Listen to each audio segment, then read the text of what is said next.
So when in that whole process, when you do figure out, your best customers, I know that sometimes, SaaS products or just products in general always want to form certain focus groups and things like that to have as a sounding board for like the things that they want to do. So in that, I was wondering if, you would recommend things like, having customer advisory boards, for example, to like form your product roadmap or, even your messaging and things like that. Is that sometimes a route that you would recommend for someone to take?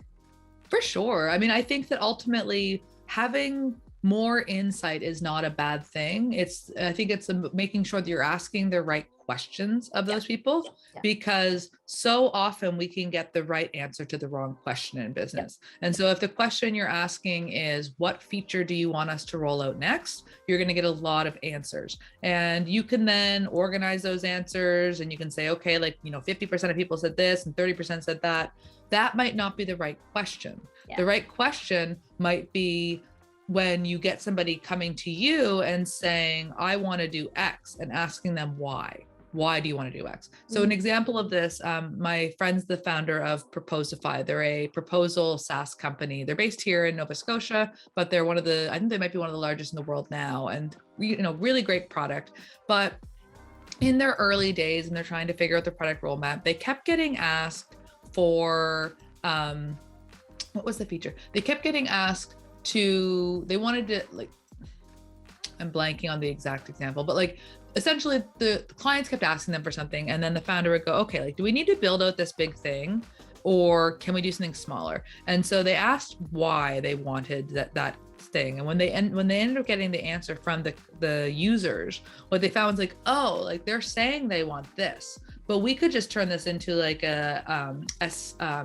.csv file that they could export, and they'd get the exact same outcome. Oh, that's what it was. They wanted an integration with something. And the integration was basically so that they could take their, their data and port it into this other thing. They're like, okay, so we could build all the integrations, or we could just get them to be able to export a CSV file, and now they can put it anywhere they want. And so they ended up building that, which took their engineering team a couple of days, versus building 30 different integrations out of the gate. And so most people were happy with that answer. And then, as they had more resources that made sense, then the dev team started building out more integrations. So it's understanding why they want what they want can often get you to a better answer.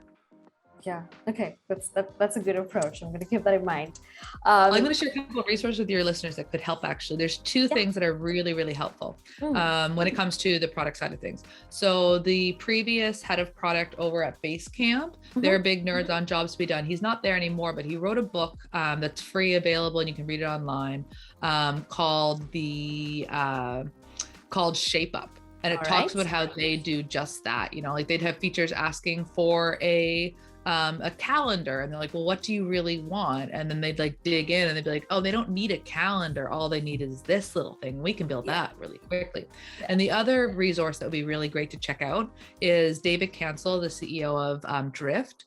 He wrote a really great blog post on what they call the spotlight method, where you can look at the questions that your users are asking. Of course, with them, they're asking them via Drift, their chat app, and you can basically dissect and organize those questions into kind of different categories. So it's okay, this is a problem that they have where we can look at building a product, or this is they don't understand what we're doing. So we've got a positioning issue because they think we're this, but we're not.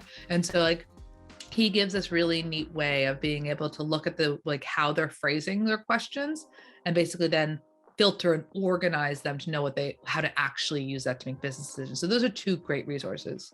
Nice. Thank you for that. So similarly, Basecamp and Drift, for example, I know are pretty cool brands that, do some cool stuff. From what you've seen, who are the brands or products that you really like, that you feel have really got that whole, customer-centric mindset when they do their marketing? There's a bunch of great ones. I'll give two kind of examples that I think have just really, they've come into what were crowded spaces, and I think really built kind of a strong foothold, and this is an excellent experience for their customers. One is a e-commerce brand called House of Wise, and the founder, her name, are you familiar with them? Yeah. This is Amanda Getz. She's yes. Yeah. Yes. And like what she did was so brilliant, I think, because I don't know what their like product components are. Like I'm sure that like the product itself is great, but what she did so smart is she defined what the use case was, right? Like cannabis gummies were already out there in lots and lots of places, and I was aware of them. And here in Canada, we have, cannabis is legal, so it's like easy to get cannabis gummies, or to get cannabis products. And what she did by framing her products around 4 things, I think it was started out as 3 and now it's 4, 3 things that particularly women really care about was genius. Like she focused on like, this is the gummy for sleep, this is the gummy for sex, and this is the gummy for stress. And the beautiful thing about that is that even though probably the core products are the same, like the same CBD and like she added these little elements that are in there that are different. So like the sleep one has melatonin, the stress one I actually ended up buying, it's called L-theanine.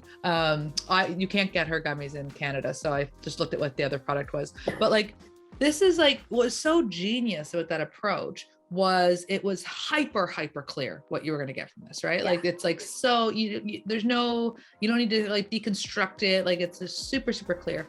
And then what she did, which was also really brilliant, is she recognized, how do women in particular discover new products? Well, it's through networks, right? It's through who they trust, it's their peers. And so offering a community, I don't know if it's a formal MLM or not, but like allowing community members to be your greatest advocates and go out there and tell people about the product in the beginning and have it kind of gated. You had to go through one of those folks. I just think that was a genius way to go about it. So I love it because her product is probably not actually that much different than any CBD products you can get on the market, but the marketing around them and the story she's telling is incredibly different.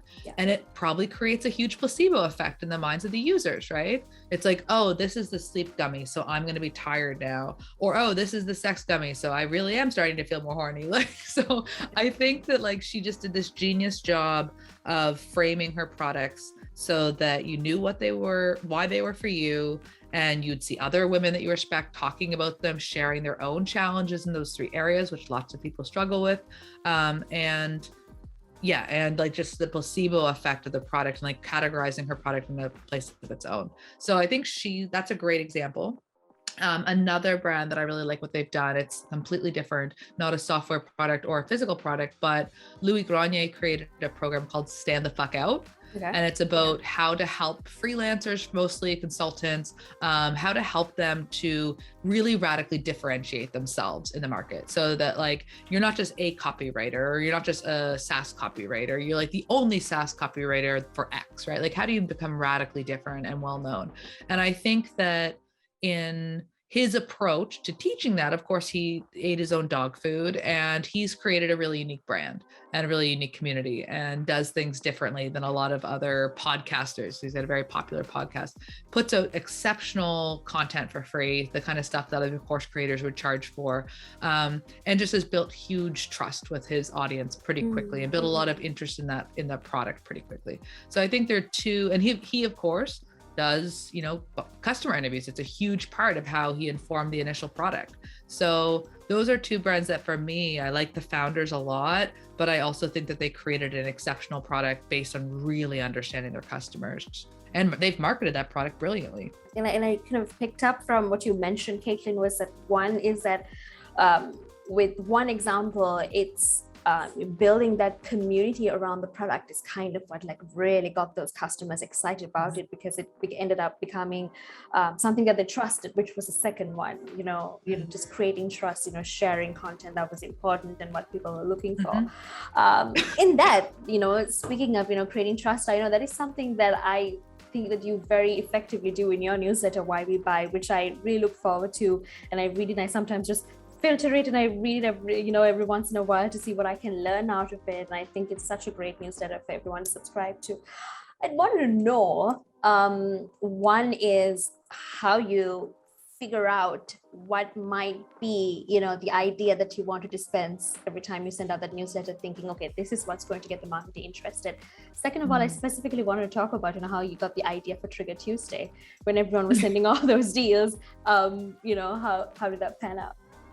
Well, I'll start with like how I come up with new episodes or new editions of the newsletter. So what's beautiful, and I'm eventually gonna have to do some adjusting, is that they're in the behavioral economics world, which is like the kind of like the correct way of talking about what I talk about in the newsletter, but it's not the most obvious one. So again, going back to like Amanda, I could call it the behavioral economics newsletter and nobody would know what the F I'm talking about. So instead I talk about it as buyer psychology, because that's why what marketers we buy. know.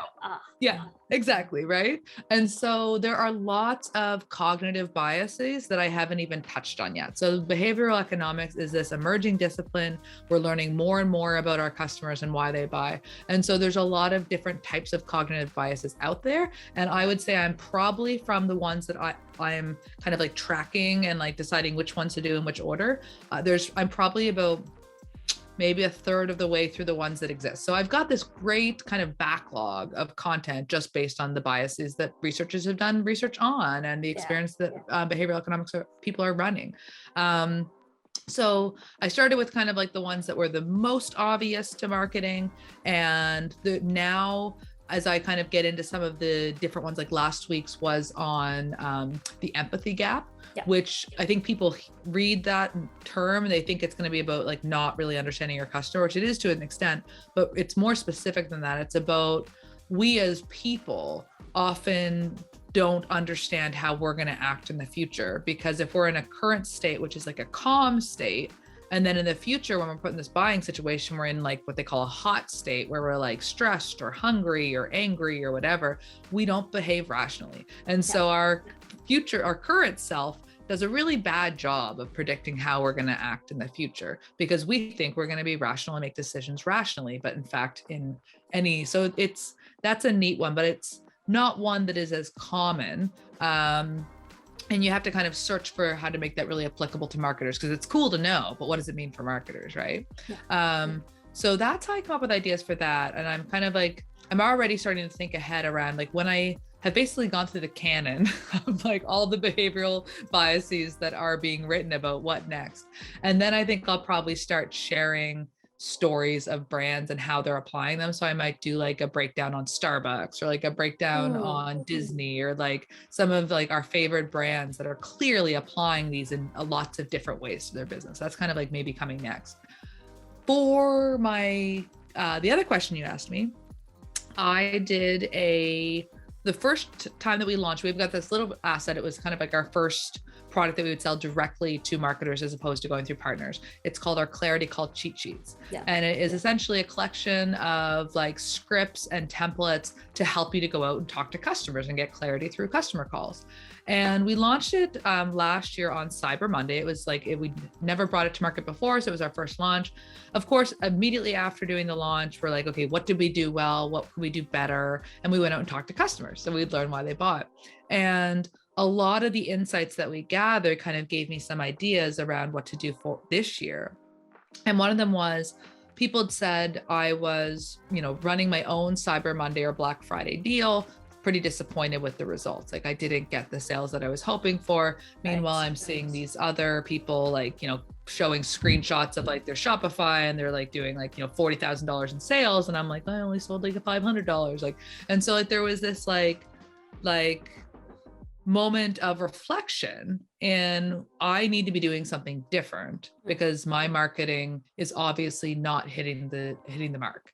And so understanding that, and understanding that a lot of marketers are incredibly busy on Cyber Monday because they're running their own campaigns and they're monitoring those, and they're putting content out, and like they might not be actively checking their inbox that much. I was like, well, we can take what we've learned and go the next day when they will have felt that trigger, that pang of, okay, like maybe I didn't get the results I wanted, or maybe I just got super inspired seeing some incredible campaigns that worked really well on me as a buyer, and I want to know how they did it. And so like, I knew that that would be a triggering moment for marketers.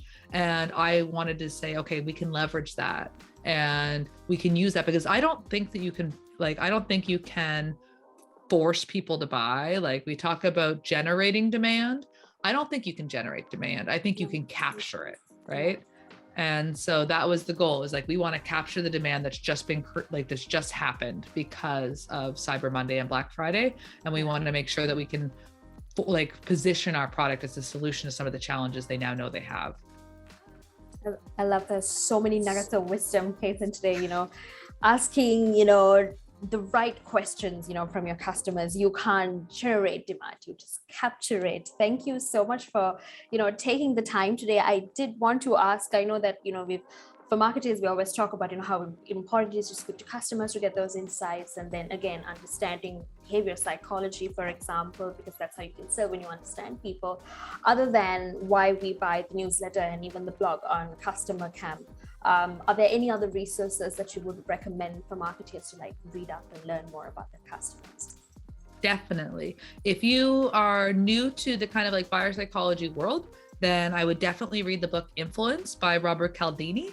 And he's actually just put out a new version of it. So the first version was written, I think, in the 80s, and he identifies 6 biases that cause people to buy. And he's just released a 7th one, which is unity, which is this idea of, similar to what they're doing at House of Wise, we want to be part of something, right? We feel like we're part of a community, and that can influence our decisions.